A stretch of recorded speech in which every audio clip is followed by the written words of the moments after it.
first thing that I'd like to talk to you about is something called jetpack boosting. Now, this is a method of getting around environments a lot faster.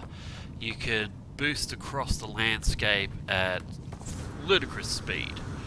So, all you need to do is hit your melee button, quickly followed by your jump button, and hold your jetpack button, and it will boost you forward so quick. You can cover hundreds of units of distance in a very short period of time, and that is tip number one. The next thing I'm going to go into is ancient bones and salvage technology.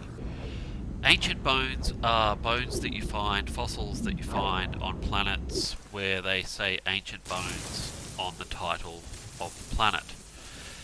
They can vary in price between 100,000 to 1.5 million, somewhere around there. The difference in the bones you can actually notice when you see them. The bigger the bones are, the more they are worth. When it comes to the salvage technology, the salvage you can get on the planets that say salvage, they have container modules that stick off them. Now, these container modules actually signify how valuable the salvage is going to be once you break down the parts with the mining laser, and the more containers that are on it, the more valuable it's going to be, varying from the common ones all the way up to the very rare ones. So you've got 3 modules, 4 modules, and 5 modules. If you find one with 5 modules, you know that it's going to be the most valuable type. Okay. The third thing I want to go into, and this one is probably obvious to most of you out there, you have to kill sentinels for some things in the game. There are items that you need from the sentinels. You need Pugnium, you can only get it from the sentinels. You need things like quad servos to build things. You even need to kill the biggest sentinels so that you can get your conflict scanner up and running. Now, I hope that this helps some of you, because if you're wondering where you can get some of these items, you have to actually kill sentinels. So the next thing that I want to talk about is supply depots. They're a good source of resources for endgame items, and they're also a good place to earn a little bit of money to get you started in the game. You can get into your Roma Exocraft and use your scanner. It's in one of the menus, and scan for a supply depot.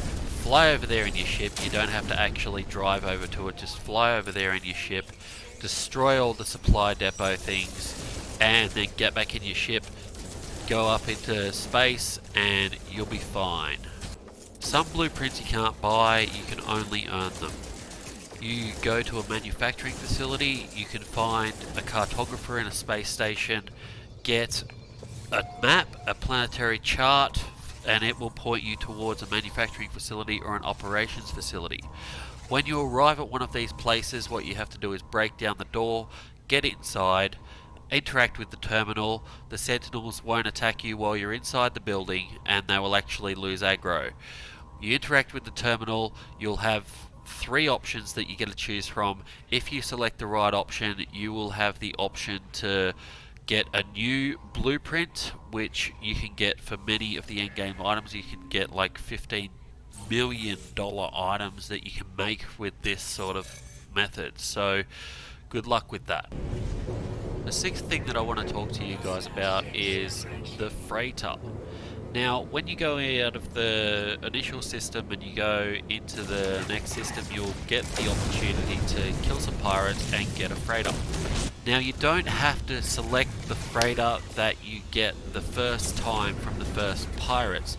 The best idea is to wait 2 hours of in-game time, go into a new system, and you will get a very, very good freighter with a lot of slots, and it will cost you nothing.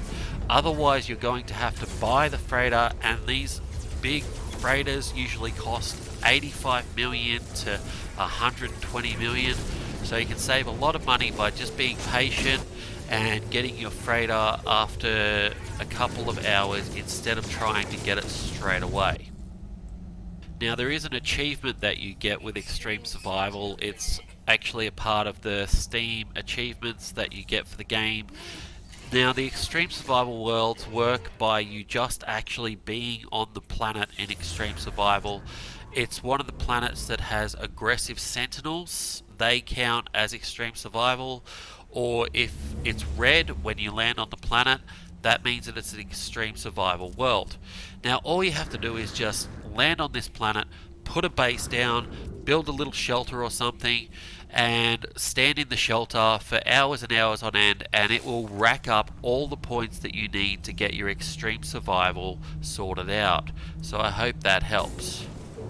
The eighth thing I want to talk to you about is that you can install a module to scramble you from a system. In other words, you activate this module and it just warps you even if you're in combat. So this is really handy if you're fighting against sentinels out in space after you've just attacked a freighter, or you need to get out of a difficult fight with some pirates. You do have to repair the item after you use it every time. It will take 2 microprocessors, a warp cell, and some gold to repair it every single time that you use it. But it can save you in many times. It has saved me in my permadeath game, and I think that this will actually be a very useful thing for new players to know. Freighter modules can be found by attacking freighters in systems. This is actually why I made this number 9 on the list, because you want the warp scrambler before you start doing this. Now, you approach the freighter, and what you do is you scan it. You just put your cursor over each of the individual cargo containers on the freighter, and when you find one that has a salvage module, you attack it, blow it up, you get the salvage module, scramble your ship, get out of the system. This is how you can find those freighter modules that you were looking for, so that you can get in your freighter into the red star systems, the blue star systems, and the green star systems. The 10th and final thing on the list is do not go into space when sentinels have aggro on you. They have ships and they will hunt you down mercilessly. More and more of them will show up. You can try to outrun them, and you can outrun them, but it's not a good idea. So what you do is, when you're taking on sentinels on the ground and you get aggro from the sentinels, all you do is you just hover through the atmosphere for a while and you wait until the aggro wears off before you go into space. This way the sentinel ships won't actually come to attack you, but if you do want to take on the sentinel ships, they do drop freighter modules that can be used for frigate missions. So this is 10 things I wish I knew when I started No Man's Sky. I hope that you guys enjoyed the video. Please consider liking and subscribing, because it would really help me out. Alright, see you later.